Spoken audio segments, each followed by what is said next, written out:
Chapter 5. Ritual. Free? Free things cost the most. Zhao Mingru silently mumbled and decided that he would not purchase any additional services whatsoever. He would firmly refuse them all. If you are really that capable, try divining that I transmigrated here. With this in mind, Zhao Mingrui followed behind the woman, whose face was painted red and yellow, stooping low to enter the low tent. The tent's interior was extremely dark, illuminated only by several beams of light that managed to seep inside. A table covered with paper cards could be made out faintly in the low illumination. The woman with the sharp pointy hat was not affected by this at all. Her long black dress glided as though it was moving over water while she went around to the table. She sat on the opposite side and lit a candle. The dim yellow light flickered, causing the inside of the tent to appear bright and dark at the same time. It instantly added a much more mysterious feel to the atmosphere. Zhao Mingru sat down quietly, his gaze sweeping over the tarot cards on the table, where he discovered familiar cards like the Magician, the Emperor, the Hanged Man, and Temperance, etc. Could Roselle have been a senior? I wonder if he was also a fellow countryman of mine. Zhao Mingru mumbled to himself, subconsciously. Before he could finish looking at the opened cards on the table, the woman who claimed to have accurate divinations had already reached out her hands to gather all of the cards together. She stacked them into a deck and pushed it in front of him. "Shuffle the cards first and cut the deck," the circus fortune teller said in a muted voice.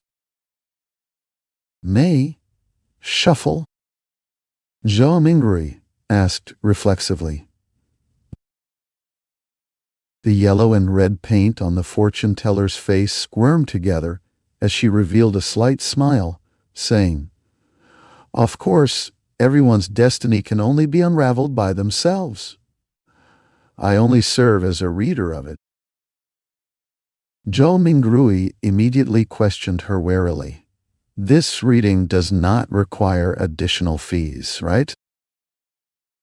As a keyboard folklorist, I've already seen too many of such tricks. The fortune teller was visibly taken aback before finally saying muffledly, "It's free." Zhao Mingru, relieved, stuffed the revolver further back into his pocket.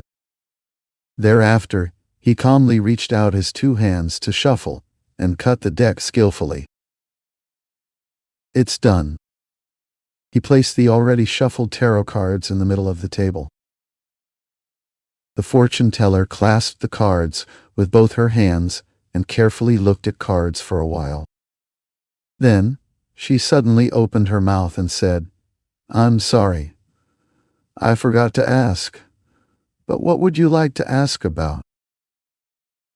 Back when he was wooing his first love, Zhao Mingru had also done research on tarot cards. He asked unhesitatingly, "Past, present, and future." This was a type of divination as part of tarot card interpretation.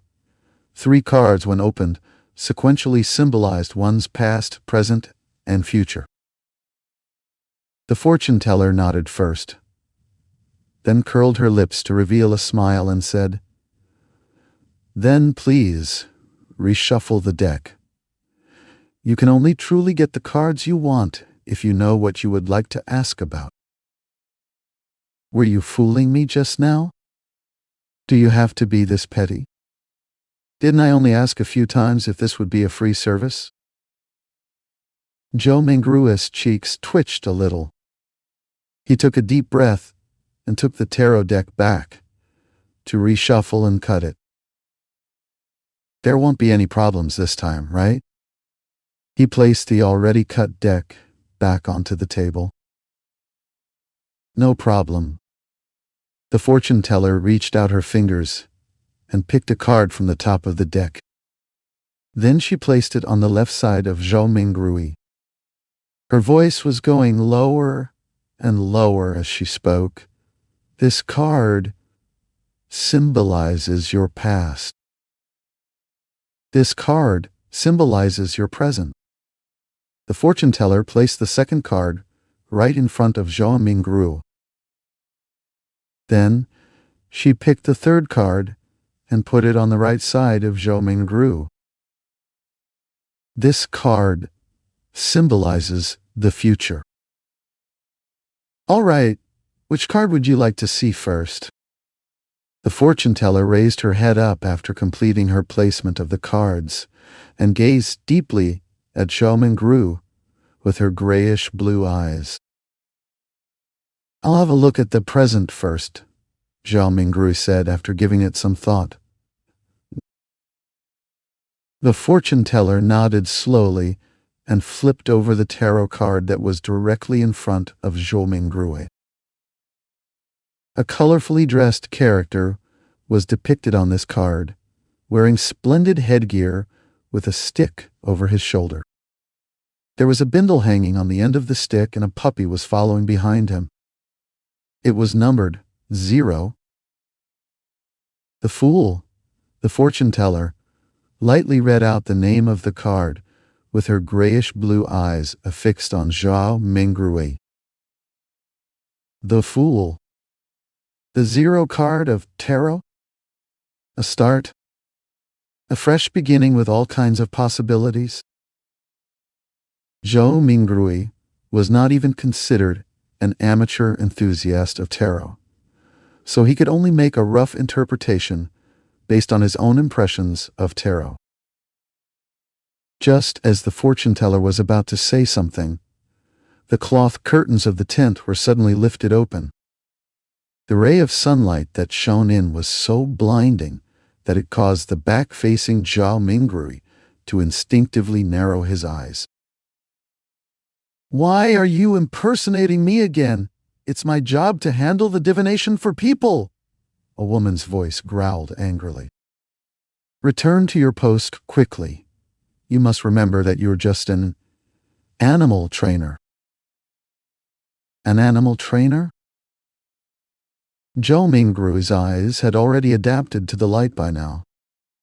He saw a similar-looking woman who was also wearing a sharp, pointy hat in a black dress, with her face painted in red and yellow as well. The only difference was that she was taller and had a slimmer physique. The woman who was seated in front of him immediately stood up and said disgruntledly, "Don't mind this. It's just that I like doing this. But I have to say, my divination and interpretation can be really accurate sometimes. I'm serious." She spoke and lifted up her dress to go around from the side of the table before quickly trotting away from the tent. "Sir, would you like me to interpret your cards for you?" The real fortune teller looked at Zhao Mingrui and asked with a smile. Zhao Mingrui's lips twitched and asked her sincerely, "Is it free?" "No," the real fortune teller answered. "Then, forget it." Zhao Mingrui pulled his hands back and put them into his pockets. He clutched his revolver and money before stooping again to exit the tent. Damn! He actually got an animal trainer to be his fortune teller? Was an animal trainer who didn't want to be a fortune teller not a good clown? Zhao Mingrui very quickly put this matter behind him. He spent 7 pence at the lettuce and meat market for a pound of not-so-great mutton. Then, he also bought some tender broad beans, cabbage, onions, potatoes, and other items. Together with the bread that he bought earlier, He spent a total of 25 copper pennies, which converted to 2 solly and 1 pence. There's really not enough to go around for spending. Poor Benson. Not only had Zhao Mingru spent the 2 notes that he had brought with him, but it was also necessary for him to top it up with the 1 penny he had in his pocket. He just sighed and did not think further about it as he hurried back home. With the staple food, he could now carry out the luck enhancement ritual. After the second-floor tenants gradually left, Zhao Mingru was still in no hurry to carry out the ritual. Instead, he translated the immortal Lord of heaven and earth for blessings and related phrases into the ancient Physac language, as well as the Lone language. He was intending to try the ritual again the next day in those local languages, if the original incantation did not take effect. After all, he had to take into consideration the differences between the 2 worlds. In Rome, do as the Romans do. As for translating it into an ancient ritual prayer that used the dedicated Hermes language, Zhao Mingru had a difficult time completing it due to his lack of vocabulary. After readying everything, he finally took out the 4 loaves of rye bread. He placed one in the corner where the coal stove was originally, one at the bottom inner side of the dress mirror, one at the top of the cupboard where 2 walls met, and one at the right side of the study table where miscellaneous items were kept. With a deep breath, Zhao Mingru came to the center of the room and spent a few minutes to calm himself. Then, he took a solemn step forward and went in a counterclockwise direction in the shape of a square. When he took the first step, he chanted in a low whisper, "The immortal Lord of heaven and earth for blessings." The second step, he sincerely chanted, "The Sky Lord of heaven and earth for blessings." The third step, Zhao Mingru breathed out a whisper, "He exalted the arch of heaven and earth for blessings." At the fourth step, he spat out a foul breath and meditated in concentration. "The celestial worthy of heaven and earth for blessings." When he returned back to the original spot, Zhao Mingru closed his eyes and waited in his place for an outcome. He had some anticipation in him, some unease, some hope, and some fear. Could he make it back? Was there going to be any effect? Could there be some unexpected situation? The darkness in front of him was tainted with the crimson light of hope. Zhao Mingru's thoughts were swirling in his head, and he was finding it difficult to quell it. It was at this time that he suddenly felt the surrounding air seem to stop, becoming thick and mysterious. Immediately after, a low whisper could be heard beside his ears that sounded at times real, at times sharp, at times imaginary, at times alluring, at times maniacal, and at times crazy. He clearly did not understand the murmuring that went on, but Zhao Mingru still couldn't help himself from wanting to listen to it and distinguish what it was saying. His head was in pain again. It was so painful that it felt like someone had stuck a steel drill rod into it. Zhao Mingru only felt like his head was going to explode. His thoughts were filled with psychedelic colors. He knew that something was wrong and tried to open his eyes. However, he wasn't even able to complete such a simple action. His entire body was getting tighter and tighter, and it felt like he could just break apart at any time. At this time, a self-mocking thought came up in Zhou Mingrui's mind. If you wouldn't die, if you didn't court death.